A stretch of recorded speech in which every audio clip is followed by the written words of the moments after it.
Well, thank you so much. My pleasure. Thanks for having me on. Of course. So like really like diving in, like we only met like what, 2 weeks ago? Sounds about right. Yep. And it's almost like you've been like, I want to say like in Batman, in hiding. Been hiding in the shadows. But like we literally have a legend living amongst us. And I've been doing like in the MMA world for like 2 years now. And I'm like, how have I never known about you, been here before? And when I thought about doing the show, I was like, who's the coolest person I can think of that could just hit it off right off the bat? And I was like, dude, I'm the most interested in learning more about you. I don't know if I'm the coolest, but I think I'm a pretty cool guy. But No, it's wild. For those of you that don't know, is like Jeremy Horne's literally had, 120 fights? about 170. 170 fights, fought some of the best. Like here, like let's even pull up some of the names. Like Dan Severn. Yeah, I fought Dan in like my 9th or maybe 10th fight. That's so, and he was already like, Yeah, it was shortly after he had won the ultimate, like the Tournament of Champions. So yeah. how did you even land that? The promoter of the show was a guy named Monty Cox, who at the time had just become my manager, and he just back then the sport was a little bit more connected. You know, like now we can watch the UFC, but if you wanted to call somebody in the UFC, like I don't even know where to begin. But back then it was like, oh, I got that guy's number, I'll call him. So everybody was in contact more, and the fighters were in contact with other promoters and stuff like that. So it just, Monty was like, hey, you want to fight Dan Severn? I was like, yeah, sure. After you just watched him on TV, probably for like the last 5 years. Yep. That's wild. And then after that, you even fought Chael Sonnen, probably has your number. You beat him, what, 3 times? Yeah. Like how? So the first fight happens, and then like I'm just assuming he wanted a rematch after that a few years later. It was actually kind of an interesting story. So I was living here in Utah, and I was scheduled to fight in my hometown in Omaha. And Monty calls me. I was supposed to fight a guy named Curtis Stout, who back in the day had a couple of fights in UFC, and he was a tough guy, but he ended up getting hurt. And so Chael actually stepped in on like 2 weeks' notice to fill in for him. So I ended up beating him. He took the fight short notice, but I ended up winning. And then like for our second fight, I don't remember how much longer later it was, but for our second fight, he was scheduled to fight somebody, and his opponent got hurt. So I took the fight on like 10 days' notice. And then beat him again. So he was not happy. And then our third fight in the UFC, we were actually scheduled to fight each other, so we knew that was coming. But yeah, it was kind of funny. Two short notice fights. I figured it was only fair. Got to return the favor. He took one short notice for me, so I took one short notice for him. So. And then you beat him again the third time. Yeah, and then I beat him the thard time too. Yeah. Did he? So are you guys friends now, or? Oh yeah, he's a good guy. I mean, he always was. Chael's. I think people know now. Chael is very much a performer. All the shtick that he does he doesn't mean any of it. He's actually a nice guy, hard worker, talented fighter. But he played that role well and got himself up to a couple of title fights by talking. But behind the scenes, he's always been a good guy. Well, I think that's I don't know if it's unfortunate. I don't know. I don't know how I feel about it, to be honest. But I feel like that's almost what you have to do in order to rise. Like, you look at like the Colby Covingtons. Mm-hmm. The people that know him all are like, I swear, Colby Covington is like the nicest guy. Absolutely. If you go back and watch his first couple of fights in the UFC, he was quiet, he was humble, he fought, just did his thing, didn't say anything. And then somewhere along the line, somebody told him, hey man, you need to develop an attitude, develop a character, if you will. And that's going to get get more notoriety. And that's kind of what he did. And you can kind of tell, like he's a little over the top with what he says, and you can kind of tell he's kind of putting it on. He may feel that way, but he certainly wouldn't feel that strongly and that aggressive about it. But yeah, he's the same thing. You gotta build a persona these days if you want people to recognize you. Well, it's funny because like even just this last weekend, I can't remember. There was like a Russian guy, and I think it was like an American guy who were fighting lightweights. Mm-hmm. Like there's just like a low level. Kind of like not an important fight, right? I don't want to say. I guess all the fights are important. Sure, but yeah, like just like kind of undercard. I think it was a prelim fight, right? And these guys were like fighting in the press conference. They were like putting on this whole thing. Here comes the fight, and it was like it was a boring fight, to be honest. Like they didn't get after it. Like they were acting like they hated each other, and then I'm like, come on, if you really hate each other, like let's see something. Yeah, let's see something here. But it was just totally nothing going on. And then after the fight, they're like total homies, obviously. Sure. And so it's like, that's the part where I'm like, I don't know if I don't like it or if I do, because I feel like there's people that will talk that game and then they'll back it up in the ring and kind of play that same persona. Like Conor McGregor will go in, and I think that's what makes him so popular is that Mm-hmm. kind of like do the persona. And then Yeah. Well, and I think even Connor kind of started going a little over the top. You know, my opinion for him has changed a little bit over the years as his attitude and his kind of angle got a little bit worse. But like when he first kind of hit the scene, he didn't really say a lot of bad things about his opponent. You know, it's one thing if you are just supremely confident and you say, look, this guy is not in my league. I'm going to take him out in one round. There's nothing he can do to beat me. And then go in and do it. Right? You're not being a jerk if that's what you say. If that's what you think and that's what you believe and that's what you do, you're right. You're just preaching the truth. But there's a difference between saying, look, this guy's not on my league. He doesn't belong in the ring with me versus this guy's an asshole and blah, blah, blah, blah, blah. Right? You don't have to talk bad about that guy just to say what you think is true. And that's kind of where Connor started. It's like, look, I'm the best there is and nobody can touch me and I'm going to, these guys don't belong in the ring with me. That's certainly arrogant, but if that's how he feels and for a while that's what he proved, you can't really say the guy's talking shit. Until Jose Aldo. Right. And that's when the switch, I feel like, really changed. Yeah. He beat him, and then he was like... Yeah, and then maybe he started getting a little angrier and started getting a little more hostile towards some people. But again, if it's authentic, then it's authentic. And I don't like it, but, I mean, if that's what he feels, he's got the right to say what he wants. But now it's turned into, like, the WWE. Exactly, yeah. Now people get a little over the top, and I don't like that either. They're asking for bonuses. Yeah, that's one of the things I've always hated. Like, it's one thing... You win a fight, and you interview the guy after the fight, and the guy should be like, hey, I thought I did this well. He did this well. I'm looking for better fights. I want this and this and this. And now all they do is like, hey, how about a bonus? Hey, Dana, can I get more money? Like, all these people are in the sport now just because they want to get paid rather than they want to prove that they are a good fighter, that they want to prove they're the best fighter in the world. There are a few, though, that I feel like there's a lot of brawlers, and now I feel like there's a lot of people coming in. I call it, like, the quarterback mentality. Mm-hmm. Like Bo Nickel, for example. Mm-hmm. Like, I just love listening to how he, like, dissects the fight. And, like, a lot of, like, the old school guys, too. Because I feel like there's a little period where you get true martial artists and then, guys that are just there to brawl. Yep. And I feel like as you listen to some of, like, these guys now that have, like, gone to college or wrestlers or, like, going to take it to the next level, like the Bo Nichols, they're, like, breaking down the fight. Like, I saw his movement here, and I knew I had this opening. What's been interesting to me about him is coming from a wrestling background, he's still been able to, like, take advantage of people so much on the feet. Sure. Which I think was shocking for me, at least.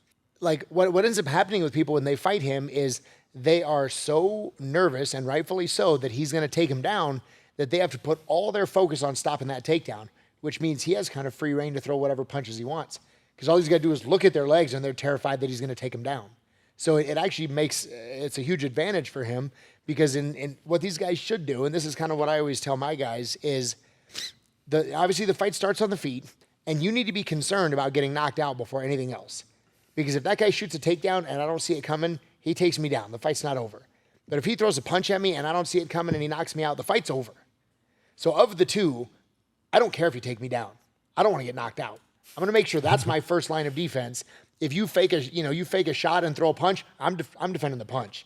If you take a punch or fake a punch and then try to take me down, I'm still defending the punch because a takedown doesn't end the fight.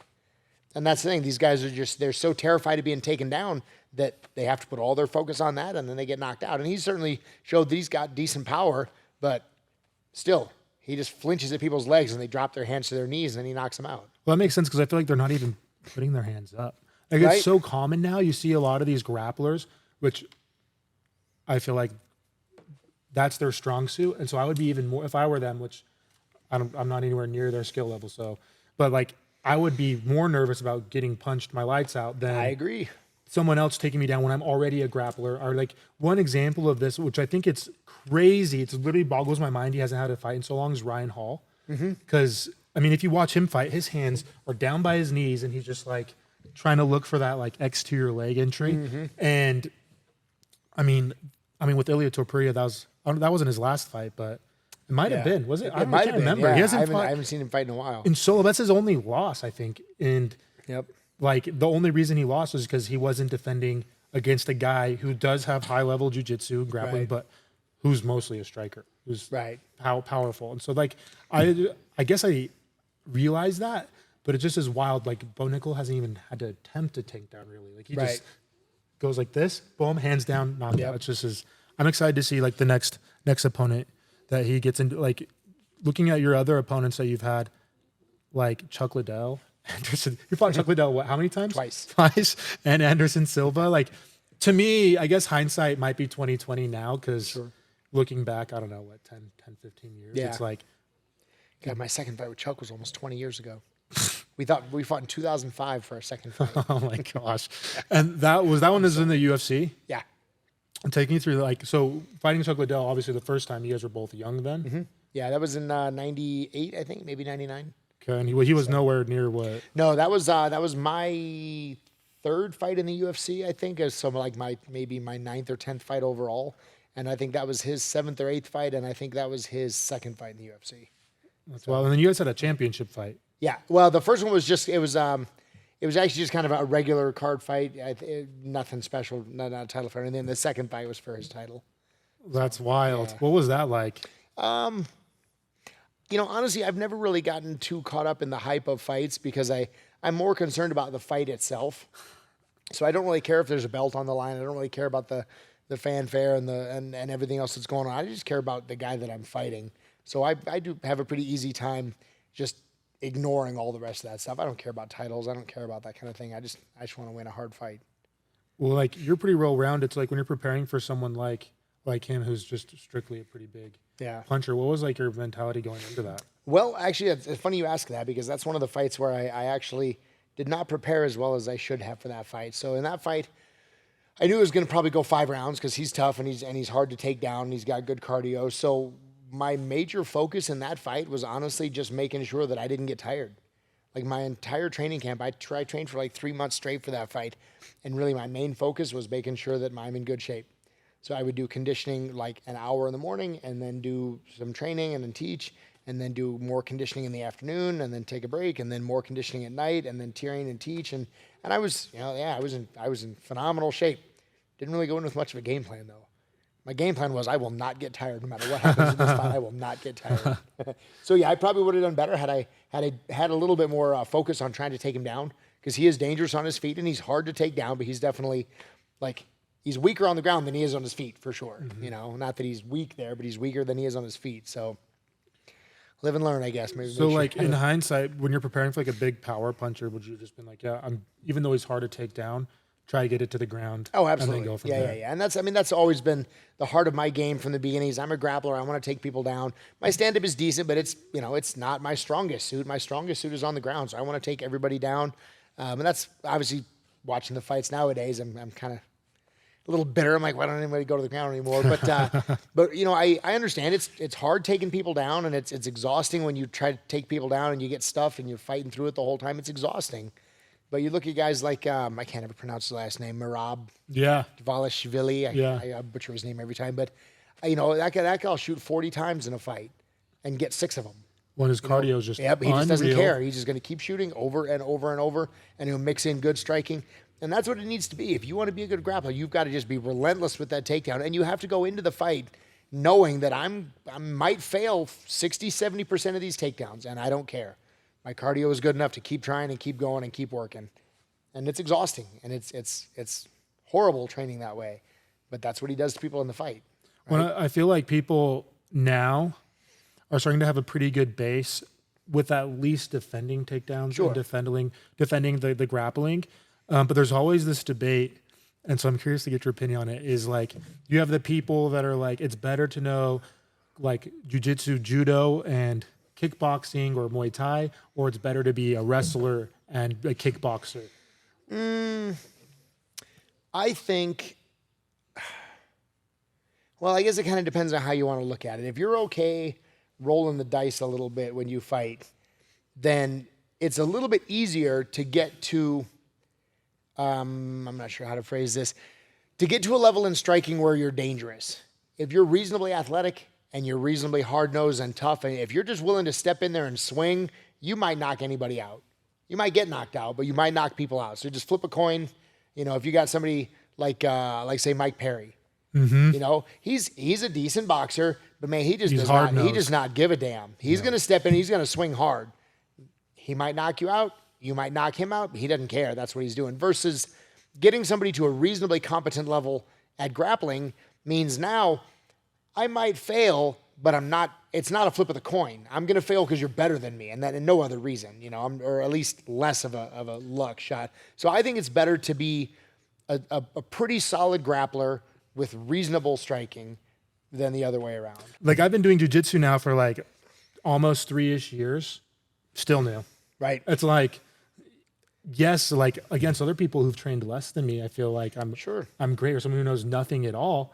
But when you start, like especially people in the UFC, when they're at least, I mean, I guess you have people that are like not even belted, which I guess is getting more and more common now. Right. But purple belt at a minimum, probably proficiency up to a ton of black belts. Mm-hmm. You are not going to survive unless you're an incredible striker or have amazing defense, or like, that's just, I feel like the way it is. Whereas with striking, you might be able to get away with a little bit more. But there's always this debate of like wrestling versus jiu-jitsu and MMA. Yeah. What do you think? Well, I think that it's got to be blend somewhere in the middle, because either one of them completely solo without the other is dangerous, is problematic. If all you have is jiu-jitsu and you have 0 takedowns, you're going to get screwed by anybody that's got high school wrestling. Right? Now, if you take that high school wrestler and teach them just a little bit of jiu-jitsu, just a little bit of defense, now that jiu-jitsu guy is going to be screwed. But if you take a decent, a good jiu-jitsu guy and give them just a little bit of wrestling, now they're reasonably dangerous. So, but I think the other angle is better. I think if you take a fairly proficient wrestler and give them just a splash of jiu-jitsu, just a splash of defense, then they can be decent. Now they're not going to be, they're not going to be the fanciest fighter. They're going to be the old school, take you down, sit in your guard, and club you to death. Dan Severn. Right, but it's going to be a formidable style to deal with until you reach those high levels. Yeah. So no, I think that's so true. You go with like these D1 wrestlers, white belts, and they're like, I've never done this before. Right. And then you get going and you're like, dude, I haven't been off my back for like 2 hours. Yeah, and then you give them 6 months of jiu-jitsu and they start to understand a triangle choke and an arm lock and a guillotine, and now they're almost unfinishable. And well, then once you get to like, they don't need to submit you. They just stay on top. Yep. And then they just ground and pound, and it's like, it's game over. So, no, I've always thought that debate was interesting, because I've definitely heard some people that are like, you have jiu-jitsu and judo, that's all you need. You don't even need anything else. And I'm like, well, I've never done any wrestling, and when I go against wrestlers that are good, and especially if they're at the college level, it's a nightmare. And that's the other thing about it that people don't take into account. The technique is one thing, but the training intensity and drive that a reasonably high-level college level of wrestling gives you is unmatched in most other sports. You get to college level sports and you're doing that, but wrestling's another level. Yeah, a high-level jiu-jitsu guy, the training is fairly relaxed and smooth, and yes, there's some cardio involved, but it's like the mentality and the training is relax and move and flow and wait till your opponent makes a mistake, and then I'm going to get you. Mm-hmm. And wrestling is like, I'm going to do this until you can't take it anymore. And then you take that level of intensity and drive and give them some technique in jiu-jitsu, and you get Bo Nickel. Yeah, exactly. And it's like, it's not even just on like the competing part. So like my football coach was high school wrestling coach before. They won like, I don't even know, like 5 or 6 state championships. And I don't know why he stopped coaching wrestling, but for some reason he did. He went to the national championships from Snow College. So like, I think he took 3rd in nationals. And the only reason he took 3rd is because for some reason, I guess he got cocky. I don't remember. I think he got cocky or something. And he like even says this. And he ended up getting 3rd in nationals from Snow College. So he's just like a dog. Yeah. But he would do these practices, and he'd be like, Trey, you should go, because I played basketball in high school. And he's like, you should wrestle. You should wrestle. You should wrestle. And I'm like, well, we do football practices that are wrestling practices, but they weren't like, let's go wrestle. It was like, what are the hardest things you can do in wrestling practice for an hour and a half, 2 hours straight? So we do like duck walks and rope climbs, and I can't even remember everything, but all I remember is I would have no skin left on the tops of my feet and my knees, and I'm like, why does anyone do this? And so the conditioning was just so hard, and if you're willing to do that for fun day in, day out, exactly, that is a special breed of person that when you put them in a competing setting, they're not like fine to lose. And well, that's the same thing. Like there is certainly a high level of technique in wrestling. Like you watch some of the moves that these guys can pull off. It is incredibly finesse oriented, but there's also just that level of mental focus and intensity and drive and that willingness to do things that other people won't do. So yeah, that's really what ends up being the largest difference. You know, I've seen good wrestlers that were, like Ben Askren was kind of like this. I heard, I don't know much about his wrestling career, but you know, they called him Funky Ben Askren, right? Because he was the kind of guy that was just, he wasn't just you know a smash mouth kind of wrestler. He was finesse and weird and goofy, and he would just outmove people. He was just tricky and noodly and wormy, and that's how he beat a lot of guys. Versus, you know, some of these other guys like a Mark Coleman or a Mark Kerr that you know they're just hammering at you over and over and over until you can't keep up. You know, good technique for both, but one of them is going to be a little more finesse oriented than the other. So, you know, there's a lot of technique in wrestling, but yeah, again, that level of physical and mental just drive and focus is unmatched in jiu-jitsu. That's becomes the big difference for a lot of fights. Well, I think that's the wild thing too with Ben Askren is like he's a wrestler. He was great in the UFC for that, and then with like the Jake Paul stuff, they all of a sudden just jump on him like as if he's gonna have any business in like a boxing ring, which I think is a great move for Ben Askren because I think he got paid more from that fight than he made his entire That wouldn't career. surprise me a bit. Yep, those And guys are making a lot of money. Have you ever thought about doing something like that? Oh, I do that in a heartbeat, absolutely. Who would you like? Who do you think would be a good matchup? Have you ever like seen someone that you're like, Oh, I don't know. I mean, you know, again, I've done some boxing, and obviously boxing is a big part Undefeated. of what we do here. Yes, I'm an undefeated pro boxer.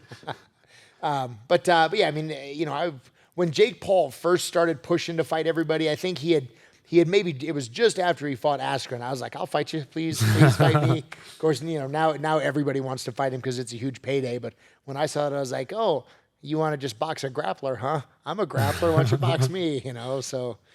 But yeah, I mean, that would be a lot of fun. But yeah, now everybody's jumping on that because the novelty fights are really where all the paydays are now. It seems everybody wants to fight, you know, some internet influencer, I guess they call them. well, that's the thing I'm getting back to is like maybe Colby Covington, I guess, has a point, even though to me it's unbelievable. Like a lot of things he says are like, come on, like you don't honestly think this, Right? but it's like those are selling tickets. Like the fact that Colby got that last championship fight after losing, I think did he lose twice before that? I think maybe so. Yeah. I'm like, how? Right. And then all of these like influencer fights that are happening that's like just big game talking, which like maybe they're fixed, maybe they aren't. Floyd Mayweather's definitely made a whole, maybe call even a third career after boxing. That's right. just money to be made where I'm like, if you're confident, you can go against one of these young guys. Right. Well, and that's the thing. not? Like it's kind of a mix. You know, it used to be that in boxing or in MMA, people were fans of the sport because they wanted to see talented fighters fight each other. And now what we're getting basically loudmouths, and we either love one or hate one, and we just want to see that guy get his ass kicked.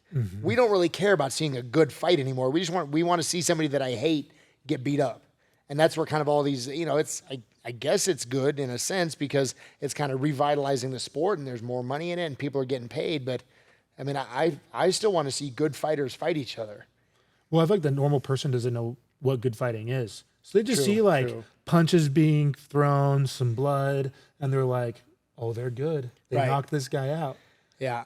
But you see him go against a real fighter, like the Tyson Fury one. I'm not even like, hey, Tyson Fury, I wouldn't say he's a high-level boxer. Like, he's a pro for sure, and he's won some fight. I don't think he's undefeated. Maybe he is. I don't know. The Gypsy King? No, not Tyson Fury. I mean, his younger brother. Was it Thomas? Tommy Fury. Tommy, yeah, that's what I meant. Tommy Fury. Yeah. Tyson. Yeah. Anyways, but Tommy Fury, it's like I think he's lost some. I don't even know, but he had his way with Jake Paul.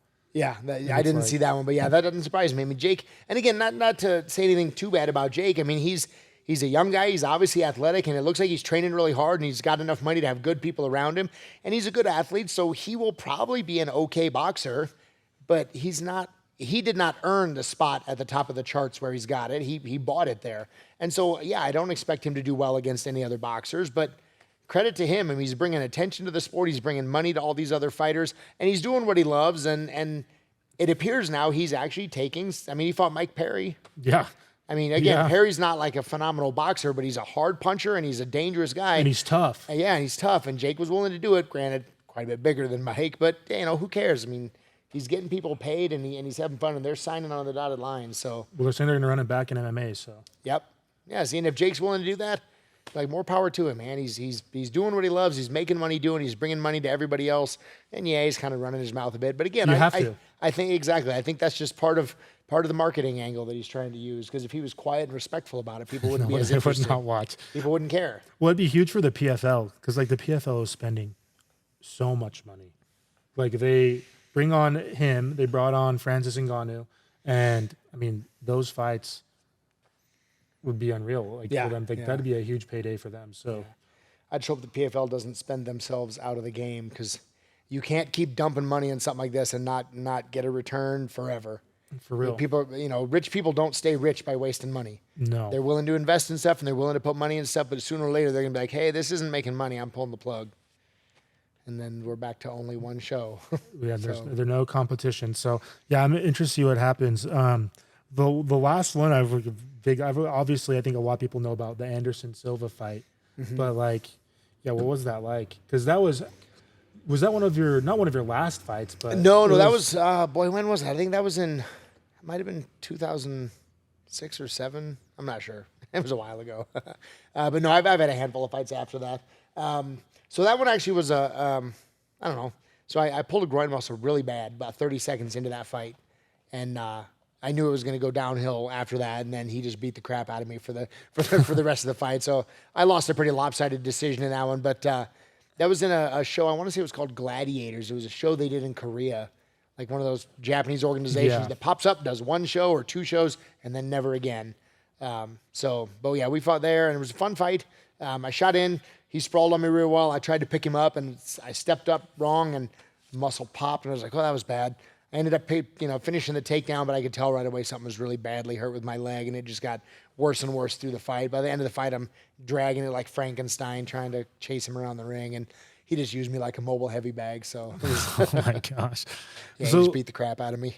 You fought in, I mean, you probably can't even count how many promotions, but every single big one. Yeah, almost all of them. Every big one. I was looking at it, I'm like, you've been everywhere. Yeah, you were there with Pride. You were there with Bellator. Mm-hmm. You were there with the UFC. Mm-hmm. Like, what was that like being in like all the different promotions? It's just, I mean, honestly, I had I had a unique upbringing, I guess we'll say. Like my growth in the sport was not the way it was for people today, because today people know the UFC and the other organizations, and they start training with a goal of making it to the UFC or some of these other shows. So they're training, they fight locally, and then they progress through that, and then they're like, I finally made it to the UFC. Whereas when I started, the UFC was, I don't want to say it was nothing, but it was just another promotion. A little bigger than most. They're doing, they're recording it and putting it on pay-per-view and whatever that means. And, but it wasn't the same. Like when I first started fighting for the UFC, my first fight was Frank Shamrock in UFC, in UFC 17. It was like my 6th or 7th fight ever. What was he like compared to Ken? I've only met Ken a couple of times. Frank is an all right guy. Like in terms of fighting, though. Man, I don't know. I never grappled with Ken. Never fought him. I got to think that Ken was stronger. People said that Ken was just insanely strong. I didn't feel like Frank was that strong. I grabbed him and picked him up and kind of threw him around for the most part of that fight without too much trouble. And maybe he was just kind of coasting and not really trying that hard. That's possible.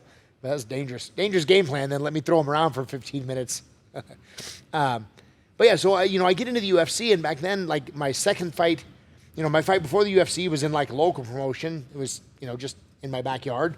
And then my fight after Frank was in another local promotion somewhere else. I mean, it wasn't like I've made it to the UFC, now it's off, off to the races. It was like, this is just another fight in my career. And then a week after that, I'm going to be fighting locally. And then a month after that, I might be back in the UFC. And a month after that, I might be fighting in Japan.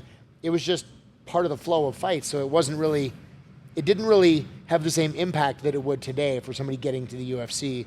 And that's kind of how all my fights were. Like, I guess I'm fighting in King of the Cage next month. And then a month after that, I'm going to Japan and fighting in rings. And a month after that, I'm back here fighting in Bellator. And then a month after that, I might go to the UFC. It's just, now the contract's a little bit different. They're a little bit more locked in. And if you're in the UFC, you're only in the UFC. But back then, if you look at my career, it was like, local fight, UFC, local fight, UFC, local fight, UFC. It was just kind of back and forth. They didn't really care. They weren't locking guys down to contracts like they are now. That's wild, though. So, just there in the beginnings of everything. Yeah. So, I mean, did you rub shoulders with people that you're like, oh yeah, they're a cool, normal guy? Then you're just like, oh, that's kind of wild. Like, ended up being. Yeah, kind of. I mean, I fought Randy Couture as well. Oh, Yeah. We fought in an organization called Rings over in Japan.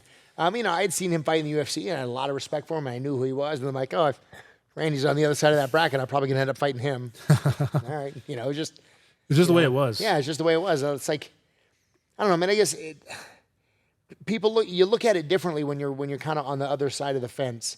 Like, and it's funny, I do this to myself as well, but like, I don't think of myself as really anything special. I feel like I'm pretty lucky that I've lived the life that I've had.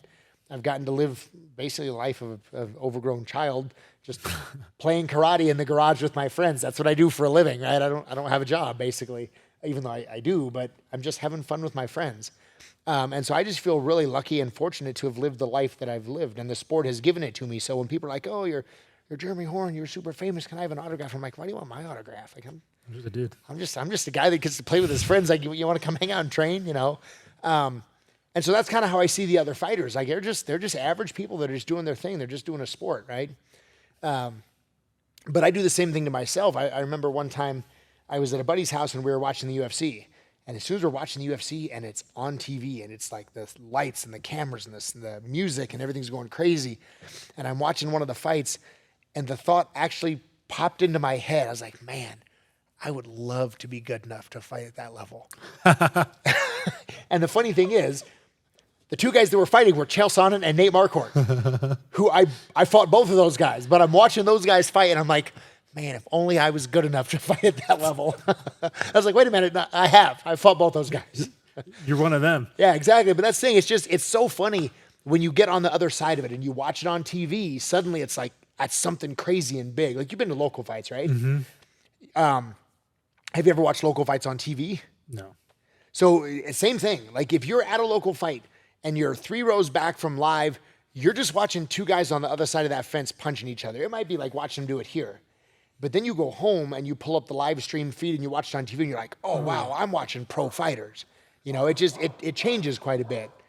And it's the thing. It's the TV screen that makes it change. Yeah. It's not. It's just two guys fighting, right? That's just wild because I feel like I've grown up watching you guys that it's like.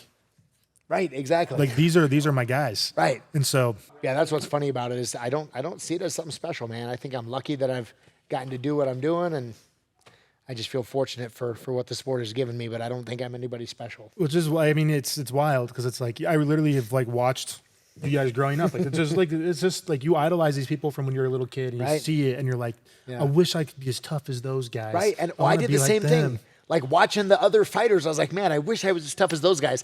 I'm fighting that guy next week. Like, Jesus, I got to get that out of my head, right? Like, that's don't put him on a pedestal because he's just another guy doing it just like I am, No, it's so true. Well, thanks for doing this. Like, it's been a real honor. Like, a huge fan. Pleasure, man. So it's just is like so cool just sitting across from you and just even be able to learn from you and have you here right next to where we live, where people can come, just like you said, like normal people, and learn top line MMA, like literally the best training you can get. Well, thank right you. I here. appreciate that. So thank you. All right, can you give us like just like your Instagram handles, where you're at, the name of it? Oh yeah, so we are located in Sandy, Utah. We're right off 90th South. The name of the gym is Elite Performance. You can look it up on Google or any of those, or my name will probably find it and bring you here. On Facebook, I think it's just my name. I think on Instagram, I think it's Elite Performance or Jeremy Horne MMA or something like that. I don't know. I really don't follow those very well. I got a buddy that helps me with those. But yeah, you can find me here in Sandy. Come train. We'll put in the description. Stop by. Yes. Bring everybody in here. I want everybody to fill the mats. Come on in and train.